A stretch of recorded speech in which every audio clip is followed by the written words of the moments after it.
Tu crois être libre. Tu crois que tes choix sont tiens. Que tes opinions te définissent. C'est l'illusion la plus chèrement entretenue de notre temps.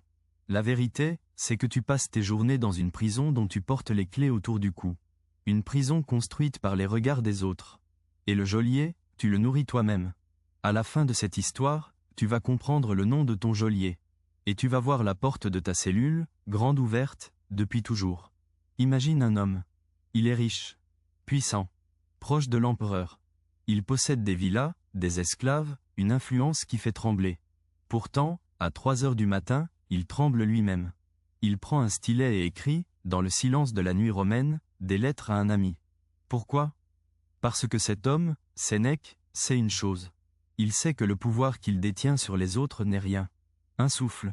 Un caprice de Néron peut tout emporter. Le seul pouvoir qui vaille, le seul pouvoir qui terrifie vraiment, est celui que l'on donne. Celui que l'on cède.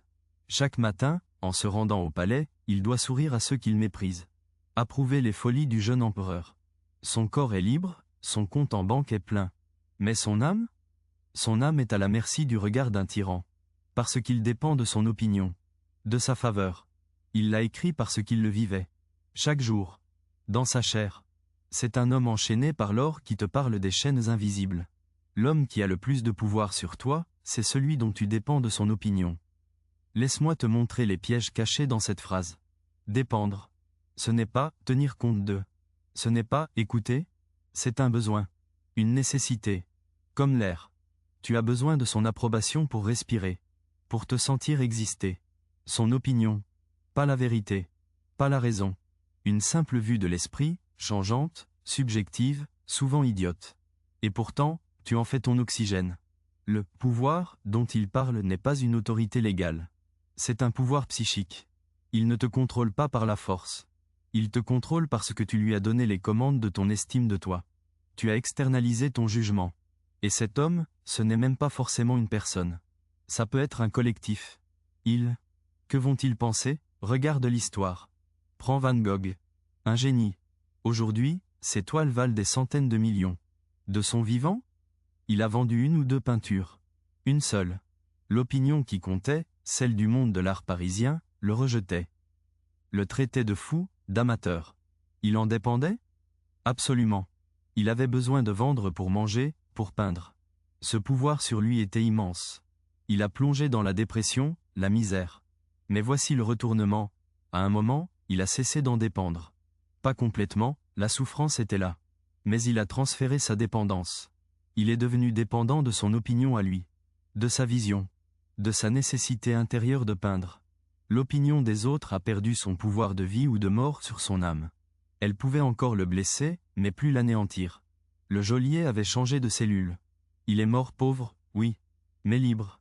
D'une liberté que peu comprennent. Maintenant, transpose. Aujourd'hui, ton empereur à toi, ce n'est pas Néron. C'est l'algorithme. C'est le feed. C'est le nombre de likes, de vues, de cœurs. Tu publies une photo. Et tu attends. Tu refreshes l'écran. Cette attente, cette anxiété sourde, c'est la dépendance en action. Tu dépends de l'opinion d'une machine qui agrège l'opinion de milliers d'inconnus. L'homme qui a le plus de pouvoir sur toi ?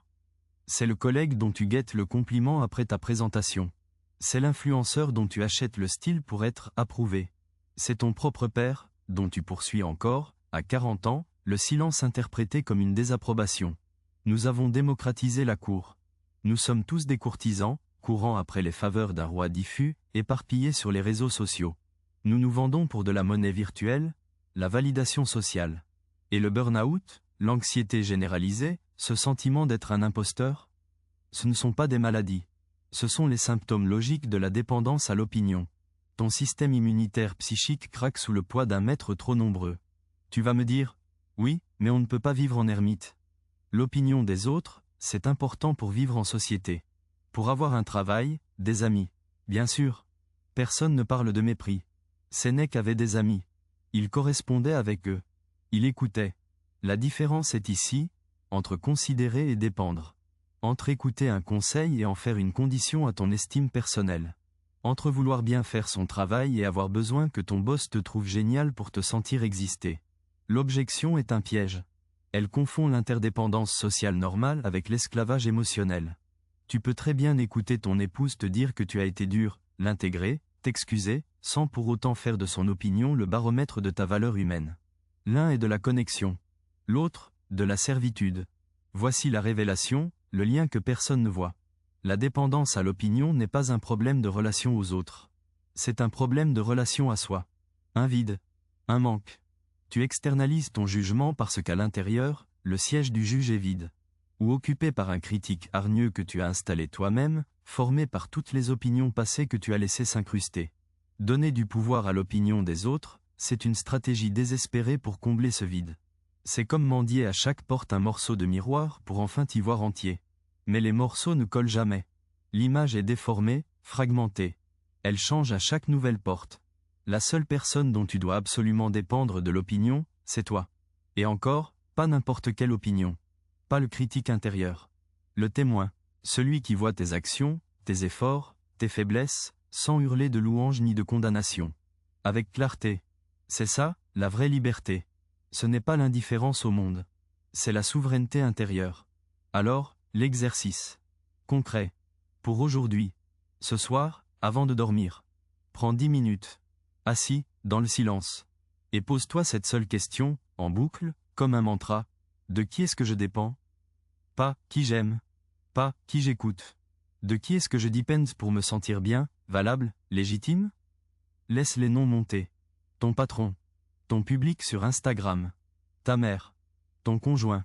Note-les mentalement. Ensuite, pour chaque nom, imagine cette personne te dire, en face, clairement, mon opinion sur toi définit ta valeur. Visualise-la te tenant cette phrase. Ressens le poison de cette phrase. C'est ça, le contrat que tu as signé sans le lire.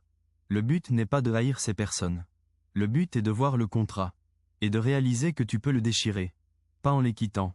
En déplaçant la source de ta validation. Un petit transfert de pouvoir, de l'extérieur vers l'intérieur. Chaque fois que tu sentiras cette anxiété de l'approbation monter, souviens-toi du contrat.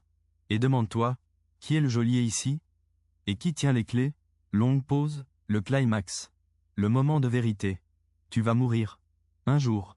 Et sur ton lit de mort, tu ne repenseras pas aux likes que tu n'as pas eus. Tu ne regretteras pas les compliments que tu n'as pas reçus. Tu regretteras les fois où tu as censuré ton rire parce qu'il était trop fort.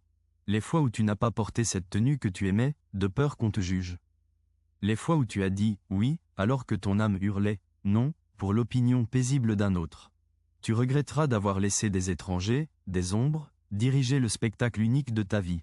Parce qu'au final, l'opinion la plus importante, celle dont tu dépends absolument au dernier moment, c'est la tienne. Celle qui va te juger, là, dans la chambre silencieuse. Qu'est-ce qu'elle va dire? Va-t-elle dire « Tu as bien joué le rôle qu'on attendait de toi » Ou va-t-elle dire « Tu as été fidèle à ce qui comptait pour toi » Tu crois être libre. Tu ne l'es pas. Mais la porte de la cellule n'a jamais été verrouillée.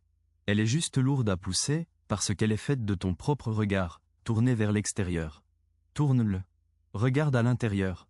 Le geôlier que tu y trouveras, c'est peut-être toi, sous une forme ancienne et apeurée.